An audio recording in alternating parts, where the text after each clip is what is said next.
our 5 o'clock hour in about 20 minutes or so. Brad Gable, former Baylor quarterback, came out of Cuero High School, now in the real estate business, been very successful.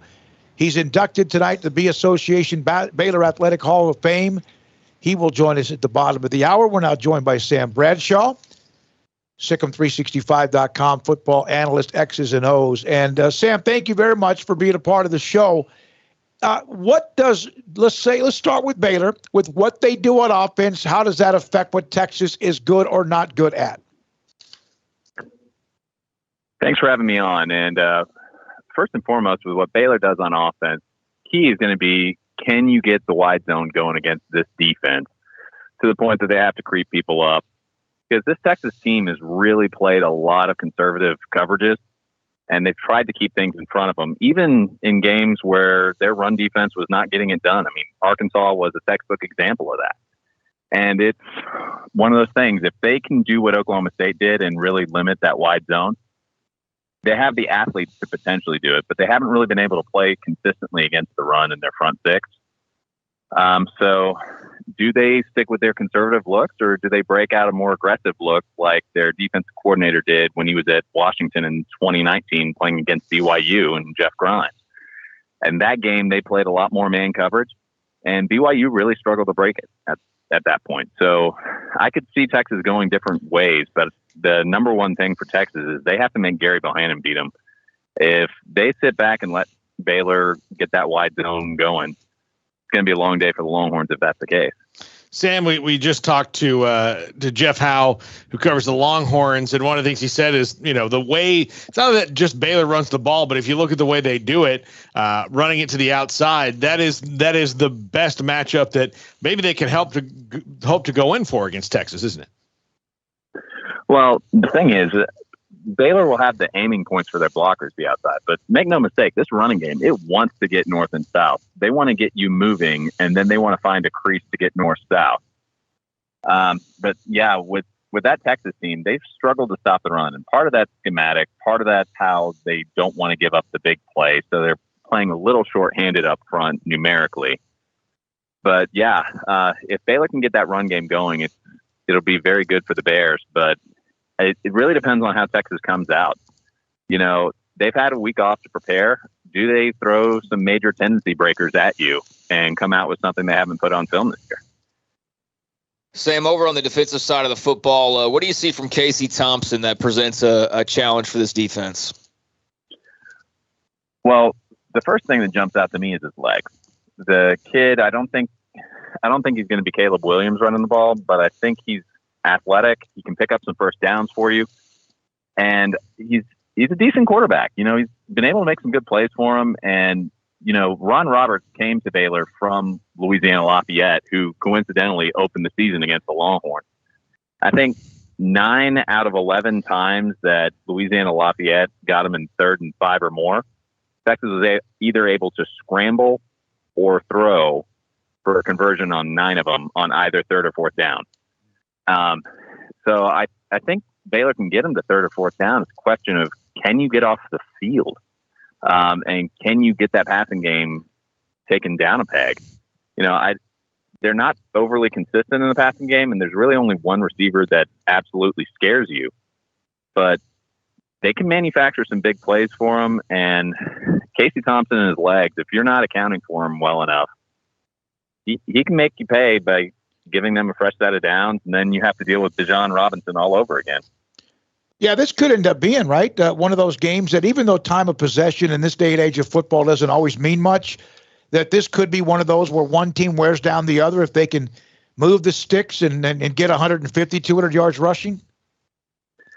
Potentially. I mean, you got 2 good running games, and, Aranda, I think he called Bijan Robinson the best running back in the Big 12, and, that's high praise. You've got some very good ones this year. And Robinson makes some absurd cuts. He's very good on contact. He's a very good pass receiver. So look for Texas to try and get him involved in the passing game, particularly if Baylor goes with certain variations on man coverage. Sarkisian loves to get the running backs matched up against linebackers in the passing game and give them a lot of junk to try and run through in order to get to that responsibility.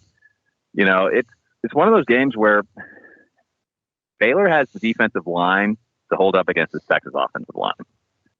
the question is, how are you going to be able to deny some of their shot plays and their RPOs in doing so? Because they've got a mobile quarterback, and while the quarterback read game isn't a huge part of what they do, they'll take advantage of it. And beyond that, you need to get a lot of bodies around Bijan Robinson. He's been able to take a lot of good tacklers and make them look silly all year. Sam, for the Texas passing game and their receivers, we've talked about Jordan Whittington on the show not being there, but which one of them scares you the most with what Baylor matches up with defensive back wise?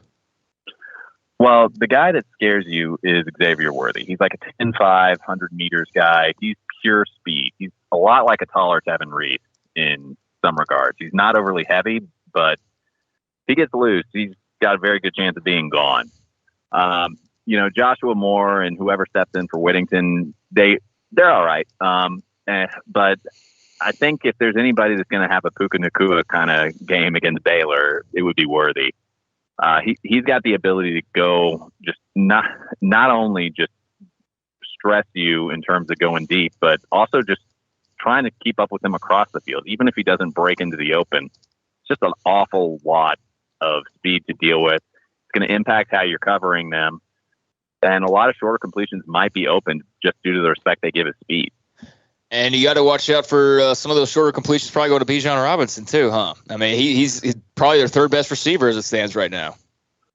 Basically, and they'll split their running backs out as receivers, both Bijan Robinson and the Alabama transfer. I think their third stringer, the one that has the game-breaking straight line speed. Robinson, Keelan Robinson, Yeah. It's interesting. A guy like him, like Bijan, everyone knows he's the dude, and yet it's crazy that he gets so wide open on some of these throws out in the flat. Like there's nobody, they scheme up a defense, there's nobody around him. Well, a lot of what Sarkisian wants to do offensively, going back to his time at Alabama, is he wants to run the ball. And then when you try and bring zone looks to get extra bodies against the run, he has run-pass options designed to force you into a lot of man-to-man looks to take those routes away as well. And when you do that, simple concept, like one of the things they love to run, getting the ball to the running back, is a lot of those flat routes and wheel routes to the running back. But the receivers are running mesh. That's that old Mike Leach staple where you have two crossing routes. Basically, the receivers could almost slap hands as they're crossing around each other. But if you're a linebacker in the middle of the field and you've got crossing routes on either side of you and the running backs running to the sideline, that's an awful lot of traffic to get over if you don't completely bust your assignment mentally to begin with. So that's probably a part and parcel of why a lot of those throws you see to him in the flat are so wide open, is between the running game and between all the traffic they have to get through if they're in man coverage. That's an awful lot to ask of a 230-pound guy.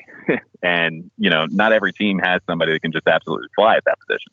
So, Sam, Aranda in his press conference this week, he talked about, one of the things they did during the bye week was looking at breaking tendencies. And I think they did some of that against BYU as well. But when you think of Baylor breaking tendencies, just in general, what do you think of?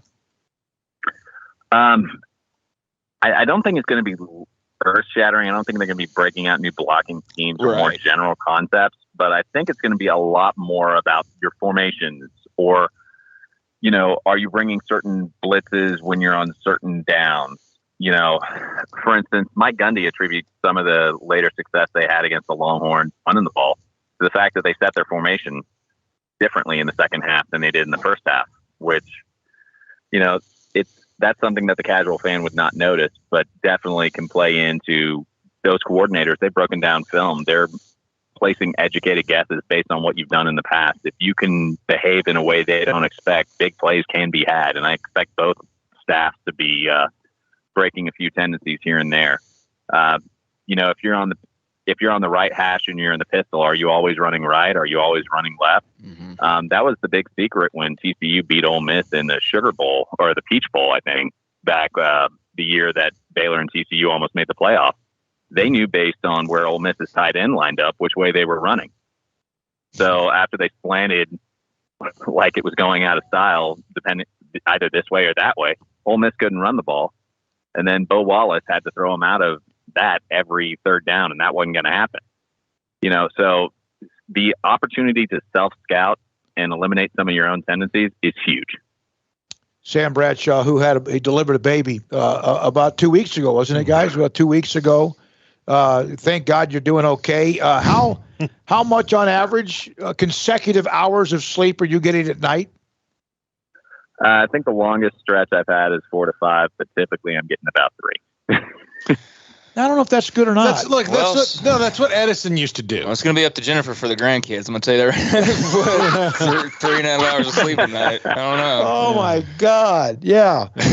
Yeah, I don't think that. I think that's probably about normal. I mean, I know you've texted me a couple of times when you've had to get up in the middle of the night. You're annoyed by it. That I don't think you should be doing that. But always trying to get people in trouble on this show. Yeah, I know. Always. Sam, in all seriousness though, like how intrigued are you by the Sark offensive matchup versus the Aranda Roberts defense? And while that's probably the headliner, then on the opposite side, that's intriguing too. How Grimes and Coach Kwiatkowski, go up against each other. Like the chess match part of it, how much does that intrigue you as an X's and O's guys in this game?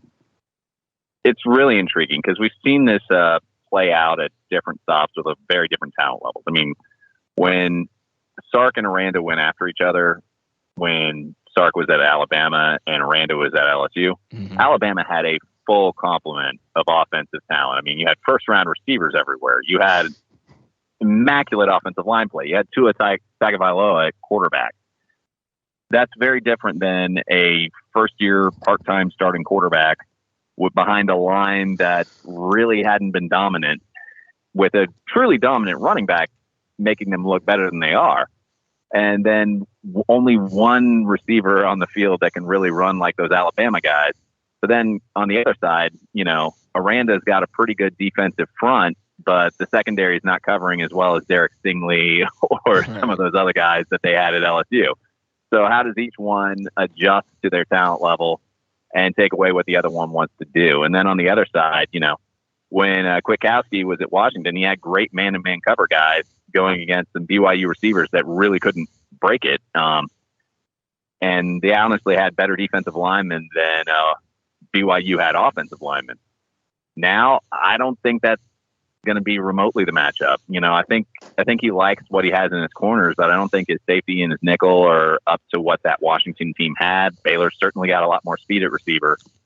And, I think Baylor's offensive line matches against that Texas defensive line much better than BYU and Washington did. So, how does that matchup play out differently? How does each side adjust to potentially a very different schematic matchup?